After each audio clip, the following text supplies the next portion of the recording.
இது இலங்கை ஒலிபரப்பு கூட்டுத்தாபனம்.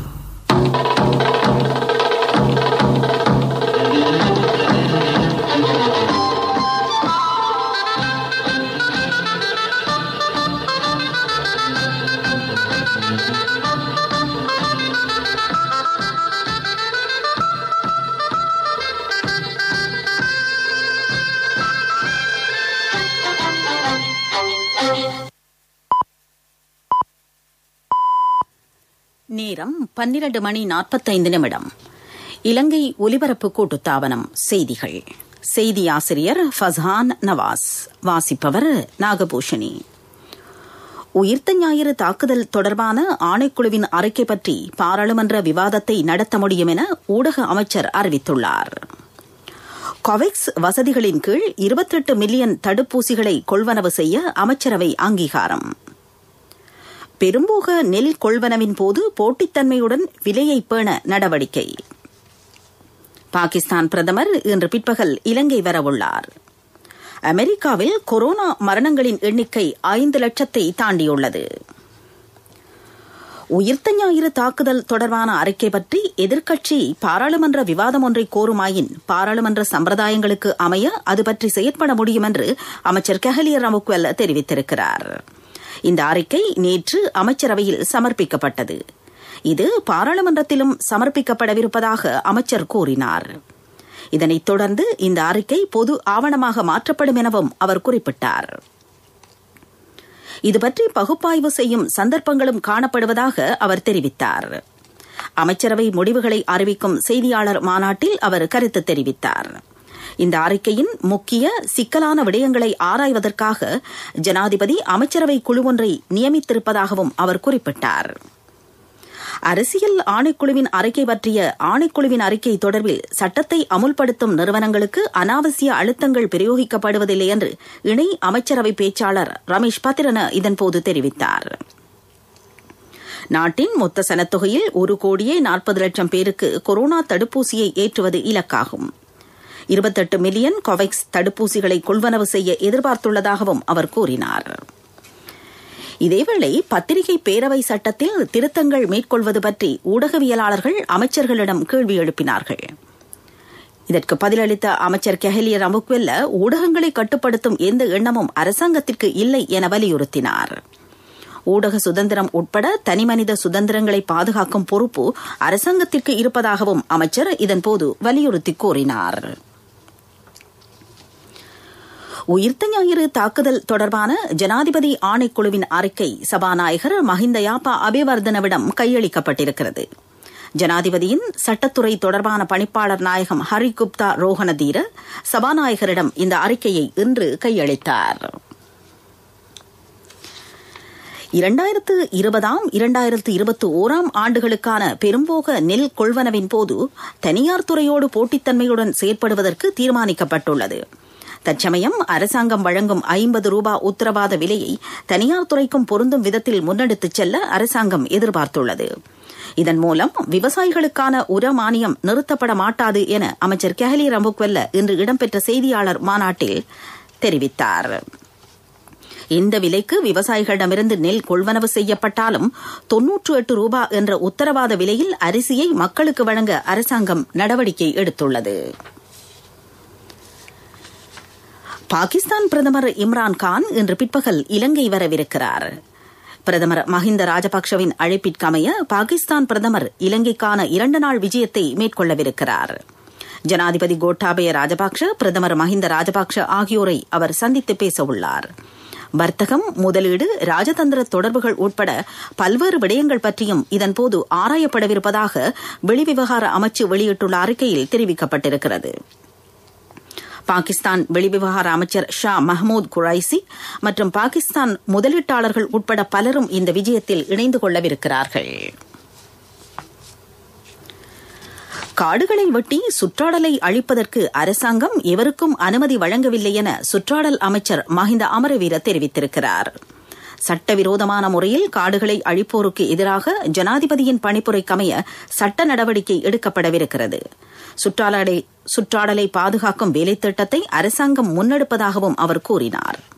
சுற்றாடல் அமைச்சில் நேற்று இடம்பெற்ற உலக சாரணர் தின நிகழ்வில் அவர் உரையாற்றினார்.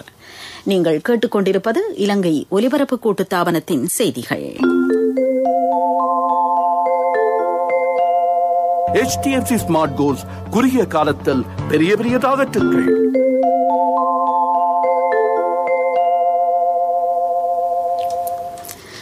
விளையாட்டுத்துறைக்கான பயிற்றுவிப்பாளர்களை இணைத்துக் கொள்ளும் போது திறமைக்கு முன்னுரிமை அளிக்கப்படும் என்று அமைச்சர் நாமல் ராஜபக்ஷ தெரிவித்துள்ளார். இலங்கை கிரிக்கெட் சபையின் பயிற்றுவிப்பாளர்கள், வீரர்கள், நிர்வாகிகள் உட்பட அனைவரும் ஒழுங்குகளை பாதுகாத்து செயற்படுவது அவசியம் என்றும் அவர் கூறினார். பாராளுமன்ற உறுப்பினர் துஷார இந்துனில் இன்று பாராளுமன்றத்தில் எழுப்பிய கேள்விக்கு அவர் பதிலளித்து உரையாற்றினார். கல்கிஸ்ஸ கரையோரத்தில் மண் நிரப்பும் வேலைத்திட்டம் தோல்வியடைந்ததாக தகவல்கள் கிடைக்கவில்லை என்று ராஜாங்க அமைச்சர் நாலக்க கொடஹேவா தெரிவித்தார். உணவட்டுன, களுத்துறை உட்பட கரையோர பிரதேசங்களை மண்ணிட்டு நிரப்பும் வேலைத்திட்டம் அமுல்படுத்தப்படுகிறது. இதன் மூலம் அரசாங்கத்திற்கு எந்த நட்டமும் ஏற்படவில்லை என்றும் அவர் கூறினார். பாராளுமன்ற உறுப்பினர் SM மரைக்கார் எழுப்பிய கேள்விக்கு ராஜாங்க அமைச்சர் நாலக்க கொடஹேவா பதிலளித்து உரையாற்றினார். மத்திய வங்கியின் பிணைமுறை மோசடி தொடர்பான விசாரணை இதுவரை பூர்த்தி செய்யப்படவில்லை என்றும் விவாதத்தில் கலந்து கொண்ட ராஜாங்க அமைச்சர் அஜித் நிவாட் கப்ரால் வலியுறுத்தினார்.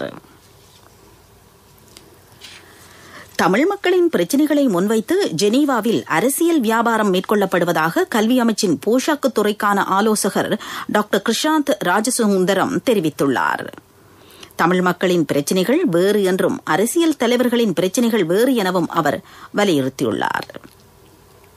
இலங்கை ஒலிபரப்பு கூட்டுத்தாபனத்தில் இன்று காலை இடம்பெற்ற விடியும் வேளை நிகழ்ச்சியில் அவர் கருத்து வெளியிட்டார். வெளிவிவகார அமைச்சர் தினேஷ் குணவர்தன இன்றிரவு 8:55க்கு ஆன்லைன் தொழில்நுட்பத்தினூடாக ஜெனீவா மாநாட்டில் உரையாற்றவுள்ளார். அமைச்சர் இன்று சங்கைக்குரிய LA குணவாங்ச தேரரை சந்தித்து ஆசி பெற்றார். அமைச்சர் தினேஷ் குணவர்தன நாளை முற்பகல் பாகிஸ்தான் வெளிவிவகார அமைச்சர் ஷா மஹ்மூத் குரைசியை சந்தித்து வெளிவிவகார அமைச்சில் பேச்சுவார்த்தை நடத்தவுள்ளார். தேர்தல் காலங்களில் மக்களுக்கு அளிக்கப்பட்ட வாக்குறுதிகளை தாம் நிறைவேற்றி வருவதாக பிரதமரின் மட்டக்களப்பு, அம்பாறை மாவட்ட விசேட இணைப்பு செயலாளர் விநாயகமூர்த்தி முரளிதரன் தெரிவித்திருக்கிறார்.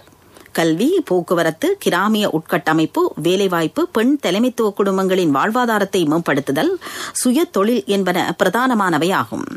அம்பாறை மாவட்டத்தின் அபிவிருத்தி தொடர்பில் கூடிய கவனம் செலுத்துமாறு பிரதமர் தமக்கு ஆலோசனை வழங்கியிருப்பதாகவும் விநாயகமூர்த்தி முரளிதரன் தெரிவித்துள்ளார். கல்முனையில் நேற்று இடம்பெற்ற விசேட ஊடகவியலாளர் சந்திப்பில் கலந்து கொண்டு அவர் இதனை குறிப்பிட்டார். LTTE அமைப்பை ஊக்குவிக்கும் வகையில் செய்திகளை வெளியிட்ட ஒருவர் வத்தளை பகுதியில் கைது செய்யப்பட்டுள்ளார். பயங்கரவாத விசாரணை பிரிவு இவரை நேற்று கைது செய்திருக்கிறது. பிரபாகரனின் உருவப்படம், LTTE அமைப்பு தொடர்பான விடயங்கள் என்பவற்றை அவர் பிரசுரித்துள்ளதாக தெரியவந்துள்ளது.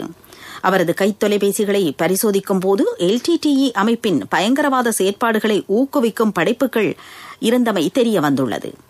25 வயதான இந்த இளைஞர் ஹட்டன் பிரதேசத்தைச் சேர்ந்தவராவார். சைபர் வழியில் இடம்பெறும் செயற்பாடுகளை கண்காணிப்பதற்கென விசேட குழுக்கள் ஈடுபடுத்தப்பட்டிருப்பதாகவும் போலீஸ் ஊடக பேச்சாளர் பிரதி போலீஸ் மா அதிபர் அஜித் ரோஹன தெரிவித்தார். சாஸ்திரியார்கிட்ட மகன ஜாதகத்தை கொடுத்தேன். 3 வருஷத்துல பெரிய இடத்துக்கு மகன் வருவானுண்டவர். இதுக்கு சாஸ்திரிய கேட்க வேண்டுமே, எனக்கு முதல்லயே தெரியுமே. நீங்க என்ன சாஸ்திரியோ? மகண்ட எதிர்காலத்தை நினைச்சு HDFC ஸ்மார்ட் கோல்ஸ் கணக்கொண்டு திறக்கும் போதே எனக்கு தெரியும். பிள்ளைகளின் எதிர்காலத்திற்கு சிந்தித்துக் கொண்டிராமல் HDFC ஸ்மார்ட் கோல்ஸ் கணக்கொண்டை திறந்து 3 வருடங்களில் அவர்களின் பட்டப்படிப்புக்கு வழி செய்யுங்கள். மேலதிக தகவல்களுக்கு அழையுங்கள் 2356-888. நான் HDFCக்கு போனது சாஸ்திரி சொல்ல இல்லையோ. HDFC ஸ்மார்ட் கோல்ஸ் குறுகிய காலத்தில் பெரிய பெரிய டார்கெட்டுகள். பிரதான செய்தி வழங்குவோர் ஒவ்வொரு வீட்டிலும் இருக்க வேண்டிய வீட்டு வைத்தியர் சித்தாலேப. கல்வி பொதுத்தராதர பத்திர சாதாரண தர பரீட்சையின் பெறுபவர்களை எதிர்வரும் ஜூன் மாதத்தில் வெளியிடுவதற்கு எதிர்பார்த்துள்ளதாக கல்வி அமைச்சர் பேராசிரியர் GL பீரிஸ் தெரிவித்துள்ளார். சாதாரண தர பரீட்சை எதிர்வரும் திங்கட்கிழமை முதல் மார்ச் மாதம் 10ஆம் தேதி வரை நடைபெறவிருக்கிறது. கொரோனா வைரஸ் தொற்றுக்குள்ளான பரீட்சார்த்திகளுக்கு பரீட்சையில் தோற்றுவதற்காக ஒவ்வொரு மாவட்டத்திலும் தலா 2 மத்திய நிலையங்கள் அமைக்கப்பட்டிருப்பதாகவும் பேராசிரியர் GL பீரிஸ் கூறினார். இதேவேளை கல்வி பொதுத்தராதர பத்திர சாதாரண தர பரீட்சைக்கு தோற்றும் மாணவர்களின் நலன் கருதி ஒழுங்கு செய்யப்பட்டுள்ள விசேட வழிகாட்டல் நிகழ்ச்சி இலங்கை ஒலிபரப்பு கூட்டுத்தாபன தமிழ்ச் சேவையில் இன்று பிற்பகல் 3 மணி தொடக்கம் 4 மணி வரை நேரடியாக ஒலிபரப்பாகவிருக்கிறது. மாணவர்களின் சந்தேகங்களுக்கு திணைக்களத்தின் பிரதி ஆணையாளர்கள் விளக்கமளிப்பார்கள்.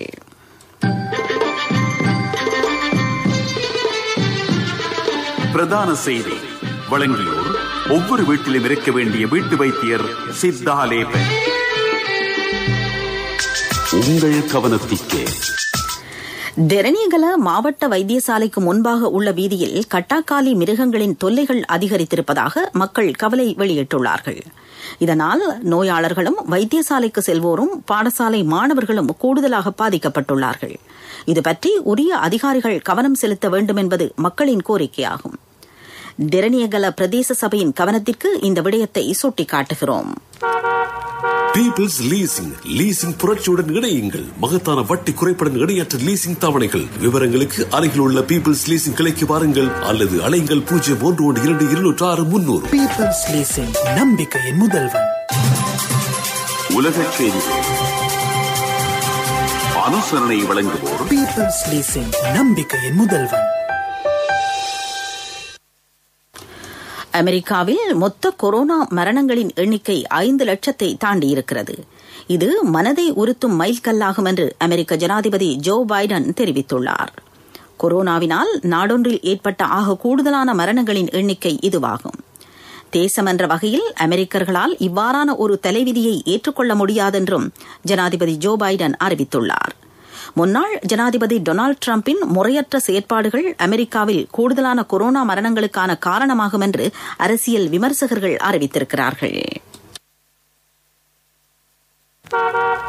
Peoples leasing புரட்சியுடன் இணையுங்கள். மகத்தான வட்டி குறைப்புடன் இணையற்ற லீசிங் தவணைகள். விவரங்களுக்கு அருகில் உள்ள பீப்பிள்ஸ் லீசிங் கிளைக்கு வாருங்கள் அல்லது அலைங்கள் 01122600. பீப்பிள்ஸ் லீசிங், நம்பிக்கையின் முதல்வன்.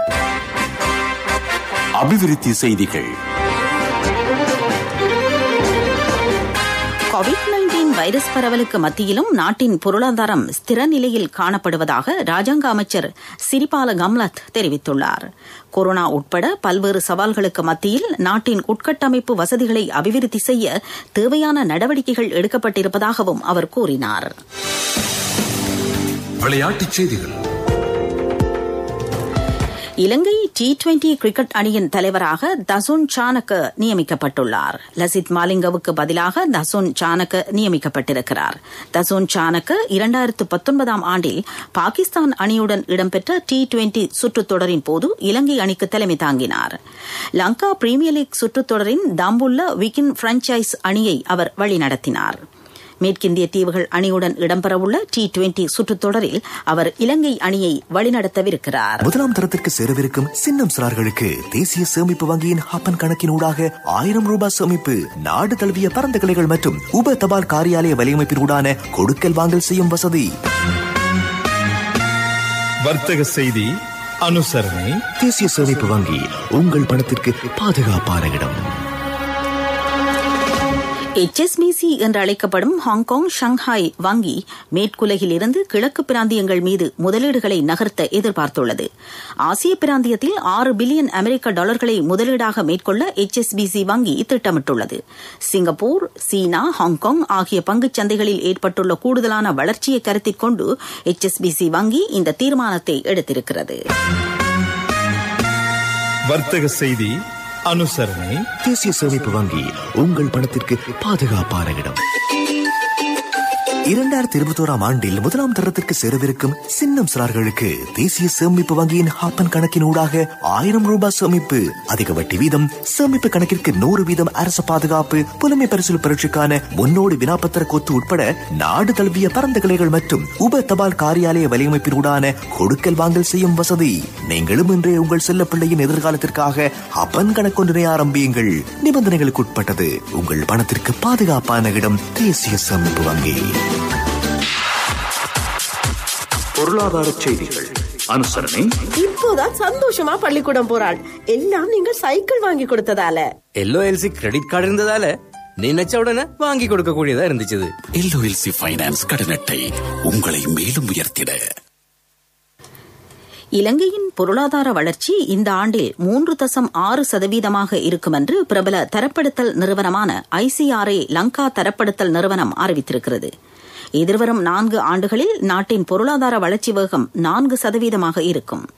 கைத்தொழில், சேவைகள், விவசாயம் ஆகிய துறைகளில் கூடுதலான வளர்ச்சியை எதிர்பார்க்க முடியும் என்று ICRA லங்கா நிறுவனம் அறிவித்திருக்கிறது.